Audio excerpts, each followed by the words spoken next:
Alors bonjour chers panafricanistes, chers activistes pour la cause africaine. Aujourd'hui j'aimerais parler d'un sujet, c'est-à-dire euh, les exécutions extrajudiciaires au Cameroun ou le défi de la loi par les autorités.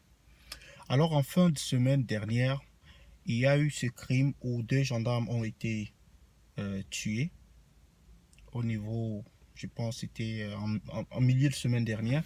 Deux gendarmes ont été tués et immédiatement ou le lendemain, il y a eu deux individus qui ont été présentés sur les réseaux sociaux comme étant soit des auteurs de près ou de loin en ce qui concerne cet assassinat ou bien ces deux assassinats. Et par la suite, nous avons vu défiler des vidéos de ces personnes, ces deux individus, ces deux hommes à la morgue. Sur les vidéos que nous avons vues, des hommes en tenue en train de les torturer. Alors, ça nous amène à un constat. C'est de dire que s'il y a un état de droit, l'État ou les agents de l'État se doivent d'appliquer la loi pour ce qui concerne des crimes commis. Lorsqu'on a commis des crimes, il y a tout un système judiciaire qui est là pour établir les faits et tirer des leçons, des conclusions, des condamnations. Mais on ne peut pas vivre dans un état de droit, ou bien soi-disant un état de droit, et se permettre de faire des exécutions extrajudiciaires, des exécutions sommaires, des exécutions hors la loi. Si ces deux individus étaient ceux qui sont les auteurs des deux crimes qui ont été commis la semaine d'avant, alors on se devait de les présenter devant un juge. On se devait de les mettre entre les mains de la justice. Alors, ce n'est pas en agissant ainsi que la paix reviendra. Là, une fois de plus, les yeux du monde regardent ce pays. Les yeux du monde entier sont braqués sur le Cameroun. Les réseaux sociaux sont là. Les agents de l'État, les hommes en tenue, ont des téléphones portables. Ils filment pratiquement tout ce qu'ils font. Et ils déchargent cela sur les réseaux sociaux. Donc faites attention. Parce que le monde vous regarde. Parce que le monde vous jugera.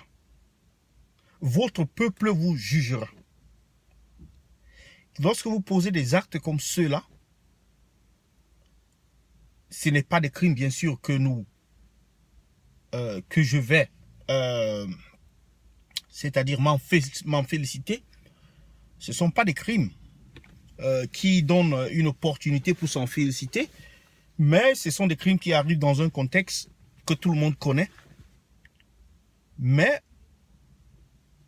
nous attendons de l'État d'assumer son rôle de garant pour les droits de l'homme, son rôle de garant pour les institutions et pour les lois de la République. Et dans un tel contexte, nous demandons que les droits de l'homme soient respectés par tous les moyens. Parce que ce genre d'actes qui sont perpétrés par les forces de l'ordre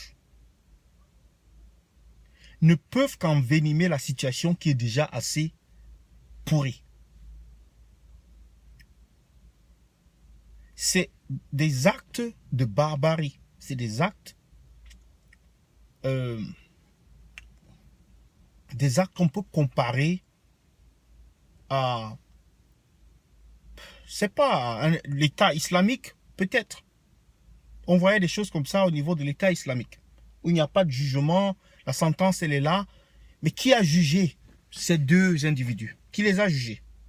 Ce sont les gendarmes qui les ont arrêtés. Qui les a jugés? Dans quel tribunal sont-ils passés? Où est sortie leur sentence? C'est autant de questions dont nous devons faire attention. Parce que des actes comme ceux-ci, posés régulièrement, parce que ce n'est pas la première fois qu'on a entendu ce genre d'informations, qu'on a vu ce genre de vidéos. Il y a des vidéos comme ça qui ont circulé par le passé.